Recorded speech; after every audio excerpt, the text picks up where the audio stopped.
She always said the meds made her mouth dry, Sigrid said, clearing her own throat. But of course that wasn't it. Sigrid came over and sat next to him, but her proximity repelled him, and he shoved himself over to the end of the couch, away from her to put his face back into his hands. Oh my fucking God, he began to cry. I'm sorry. Where is she? They buried her right away at the Green Cemetery. Ugh, and verdigris. It was the site she often spoke of. No one called me earlier? Jack was there, we didn't know how to handle it. Finn had been the waning beau for so long he had never really absorbed being the ex. He was always just waning, but he could wax. He really could. He had. Every once in a while the phone would ring and there was Lily's voice and he and she would wax again. He would take whatever she would offer. He was not a cold, mad moon. He was a circle of light made from leftover sun. Sigrid continued. We probably didn't handle it right, but with a green burial things move quickly. The unpreserved body has to be interred right away by law. Plus they had to move before the ground froze. Finn stood up, but his balance wasn't good. There was fury in him as well as defeat, a vertiginous combination. Absurdly, he sat back down. His thoughts were spinning. She called me, you know, he said.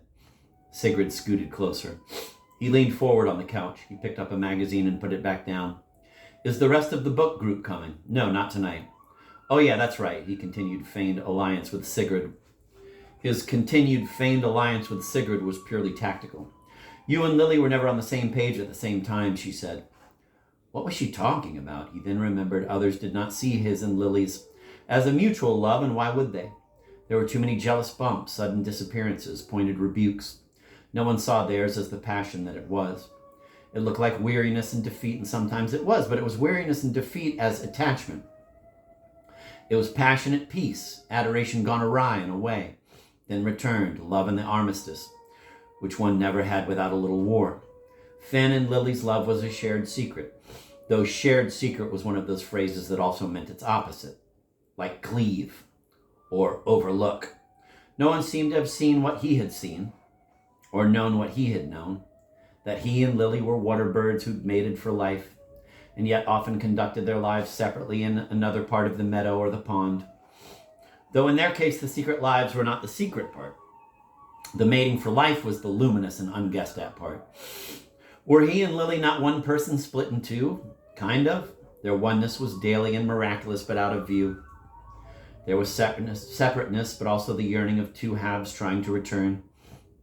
He had merely neglected to propose to her. Why had he not done that? He ought to have done so long ago. He had meant to be with her forever, to guard her from anything that might befall her. But this failure could have been remedied, perhaps. Jack? Who was Jack? What one leaves is always a more powerful thing than what one heads toward, which is vague, indistinct. What one leaves is clear and known and solid. Finn was clear and known and solid. What one heads toward is a sliver, a vibration, a glimpse propelled by a question. The destination disintegrates. Could Jack have made her happy? Perhaps Finn had not even tried after a while. Happiness was not an idea he and Lily shared. Their love was the idea. When it came to Lily, he believed only in beauty and doom and moderate doom prevention measures.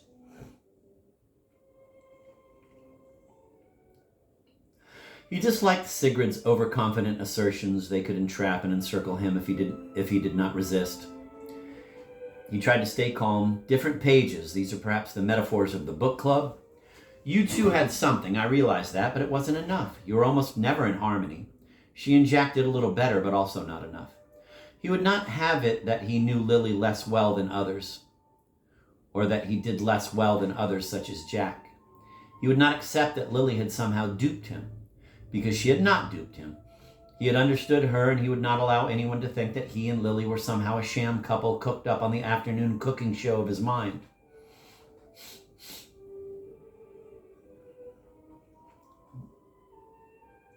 Their love had a deeply private source, somewhat secret even to himself. They had made a long ago chance meeting, computer repair shop, parking lot, exchange of numbers, into something heat-filled and operatic, but which kept retreating backward into searching, the way operas often did. She and Jack clearly did not do a little better, he said. In arguments, Finn had a tendency to trim the terms so finely that he was no longer defending the initial idea, but was merely wanting to be right about anything at all. That is, not to be completely wrong. He stood up again. Besides, what could you possibly know? He did not say. Instead, he said, "Did she leave a note? For you? Did she leave a note for anyone?" "Doesn't look like it."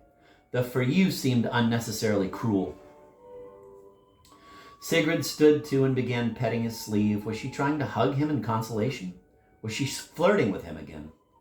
"I know it's so hard and unbelievable. Don't touch me," Finn said. But Sigrid kept on. "I said don't touch me." Sigrid went over to a table where there was a little plastic hair clip. She pulled her tensely blonde flecked hair back, twisted it, and clipped it on top of her head. Soon he knew she would unclip it and it would come tumbling down in a tousled swirl about her strangely preserved face, its skin like cream cheese. Her red lipstick made her mouth a focal point, and she used it to listen with, making sound-retrieving grimaces and moves. A fielder with a mitt, a frog nabbing flies, catching every word, storing them in her cheek to eat later. She had always flirted with him, even though anything between them would jeopardize his job, and even anything not between them could as well.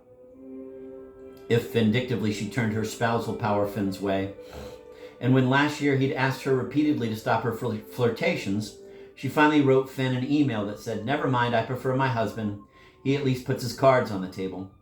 That she'd believed he had any cards at all in this game, let alone a hand he was playing close to his vest, infuriated him. "He's your damn husband. Where else is he going to put his cards?" he had written. "Jack puts his cards on the table too," she wrote back. Jack was playing the whole blooming field? The entire half-drunk book club? Of course. Jack was just a player. And when this fall Finn found himself suspended from the school, he wrote Sigrid and her husband both an email asking for an explanation, but hers bounced back. She had locked him out for a month and then began to miss him and unlocked him, but too late. He did not return her messages. Though her emails kept coming, he didn't know how to lock people out. "Ah, Sigrid likes you," Lily used to say with a big fake grin. "It's called unrequited love. I'm a little jealous." And he would give Lily the finger and she would give it back. "You were spared, Finn," Sigrid said now. "What on earth are you talking about?" When Lily was alive, he could forget about her for a bit and know he'd see her sometime soonish. But now that she was dead, she filled up the space of his head like fumes. She was inescapable. But no, she was not dead. This all was an enactment of some kind, as it had been once or twice before. This was once more one of her inscrutable whims. Couldn't they see that? He suddenly wondered whether Sigrid was responsible for Lily's death. Buried her too soon. Murdered her with her own hands. Spared because, Sigrid cleared her throat of the phlegm that always seemed to be there whenever she spoke. They say never look when the body is removed from the house or from the building. Never look, or it will burn into your brain and become the source of never-ending sorrow. "Who told you that?" asked Finn. "They say." He did not ask who they could be. He clutched his own hair in anguish. Why was she buried so soon? As I said, the green cemetery she had requested in her will requires it. He did not know about her will. Also, there was a deep freeze headed this way, and no one would have been able to dig a plot. In October? He had grown dense. All the information was arriving twice. "The lake has already begun to freeze. I thought I heard the loud quake of it last night. Though I'm sure I'm wrong. But you know how early winter comes here. Even George Washington was afraid of being buried alive. He said to wait 3 days. You only waited 1. Ever the history teacher. Don't you know that sometimes people are buried too soon and scratch marks are found on the inside of the coffin lid? Are you suggesting Lily might have changed her mind about wanting to be dead? She was always changing her mind about wanting to be dead. Who doesn't? Everyone does." A long sniffy pause. "There was no lid or coffin. She was buried simply in a shroud." "But she wasn't buried with a pair of scissors. No scissors to cut herself free." "Good grief." "Good? You think so? Where is she in that cemetery?" Sigrid was very quiet for a long moment. "Everything is unmarked except by something natural and compostable. I placed a large grapefruit there, in its entirety, large and yellow. You may still see that. There is a kind of clearing in the trees. Yes, there is always a clearing in the trees." Finn had sat back down, and Sigrid sat next to him again. "Oh, Finn, get away from me." He threw one arm out, accidentally bumping one of hers. He recalled once more Sigrid's romantic booty call texts. His replies of, "Please don't do this." That was when Sigrid had blocked him and his own requests had come bouncing back to him in mockery. And then the suspension from his job.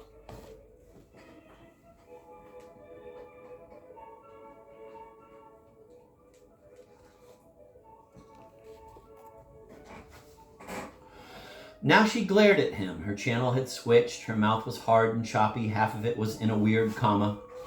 I suppose it was hard on you having Lily go off to fillet another man like that."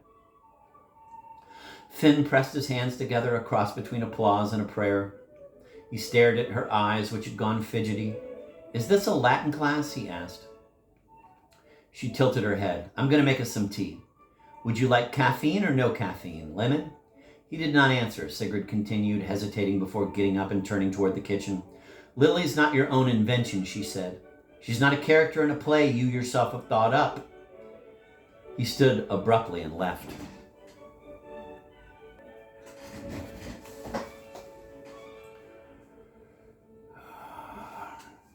The car filled with the smell of an old orange he'd brought from New York and with the grease from Wendy's, plus the basil and meat odor of the litter box now sliding on the back seat whenever he took a turn. The car seemed to get lost by itself and then find its way by itself. He was hardly driving it, merely gripping it. He would not allow himself to contemplate this new life without Lily. When he gave a thought in that direction, there was no light and nothing growing in it. Had the rupture between him and Lily been completed and now one of them had had to die? Nonsense such as this floated past the front of his brain like a crop duster trailing banner ads. By the time he found the cemetery, the horizon was smudged with dusk. Had the clocks been turned back? All the clocks in his life had been turned back. The office of the premises manager had closed at 4:30, but they had not closed the gate at the road, and Finn had been able to drive in as far as the closest parking lot. How would he find her in this crazy, unmarked field, signaling its dank, dim virtue with the absence of metal and stone? He might need a cadre of diviners. He had the New York orange in his hand and put it in his coat pocket. He would wander through the dead grass looking for a fresh dig, and he would place the orange there in mournful organic honor. He would kick the grapefruit away like a soccer ball. He would make his orange stand guard over the invisible apple tree of her very self. Apples and oranges, if that was what the two of them had always been, well, so be it. He wandered around but saw no grapefruit. He pressed the toe of his boot beneath an intricate shingling of leaves matted to a calico carpet. God only knew how many people had been dispersed beneath his feet. His boot pressed into the dirt to see how hard it was. Some mud stuck to the leather, more dry than wet, yet nonetheless a little moist. There was possibility then. Was there evening light enough?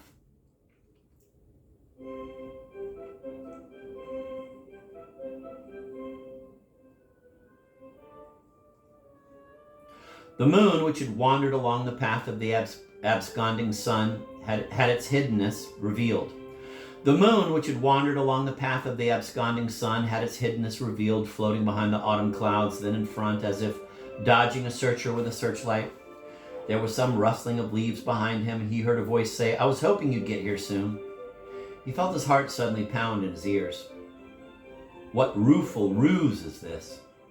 A quote from nothing, but they both sometimes said it anyway.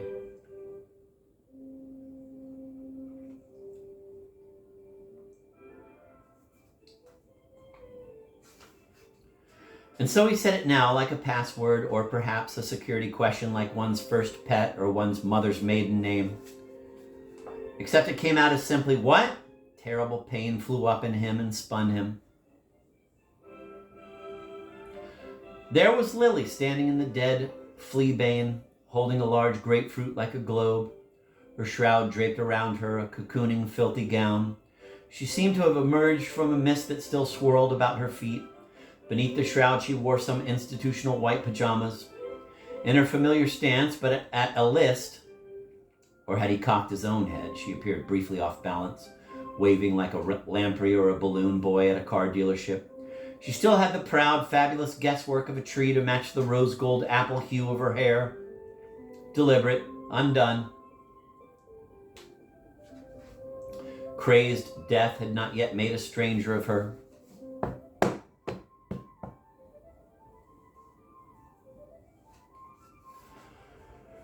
She smiled at him with a mouthful of dirt, her face still possessed of her particular radiant turbulence, yet watery as if he were seeing not so much her face but its reflection in a pond. Her eyes were the dead bone buttons of a white dress shirt. Then suddenly color, their greenish gray, washed into them. "What kept you?" she asked. "You didn't say, as perhaps he should have, 'My brother has been ill.' They did not stitch your shroud," he said instead. He looked over her shoulder, then back over his own to see if someone else were in on this. "Yes, something of an invitation. Can't ever resist an invitation. I guess I'm like a bad penny," she said. She brushed some bits of leaf from her hands, always turning up. He did not know what to say. He was mute with staring, too stunned to speak. "A bad penny for your thoughts," she said. Lividity had purpled the left side of her face. They had buried her in a hurry and on her side. Her coiffure perhaps had lost some tidiness and shine. But he had always loved whatever her hair was, even the clown wigs. Lily tried again. "Therapy clowns are natural escape artists, but you know that toast we used to make. Here's to mud in your eye. Let's not ever say that again." She let the grapefruit drop to the ground and wiped her brow with the back of one hand and fussed with the shroud, which had formed a hood at her collarbone. "This is like an infinity scarf gone very wrong," she said, then glanced up. Infinity here meant twisted, plus a wrong turn. They had buried her in her clown shoes. They loomed beneath her mangled white trousers like water skis. Silence descended as if from a bell jar.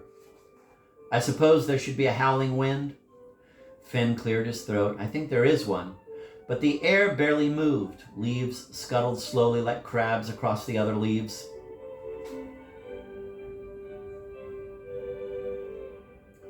"You're in fine fucking fettle for a dead lady." He was waiting for her to start a proper overture in which she would announce all her themes. Resurrection, despair, surprise. He knew that possums and birds sometimes faked their own deaths. Lily shrugged, or something like a shrug. "I guess death's kind of a spectrum." "It would appear that way," said Finn. "Late-stage capitalism." Whatever the fuck that was supposed to mean. Maybe it meant that death really did cost money, that the afterlife, like life, continued to charge you for things. "Do you know about Schrodinger's cat?" He knew that it was about the dead and the living lying side by side. Instead, he said, "That's not the one where the telling of the thing destroys the thing?"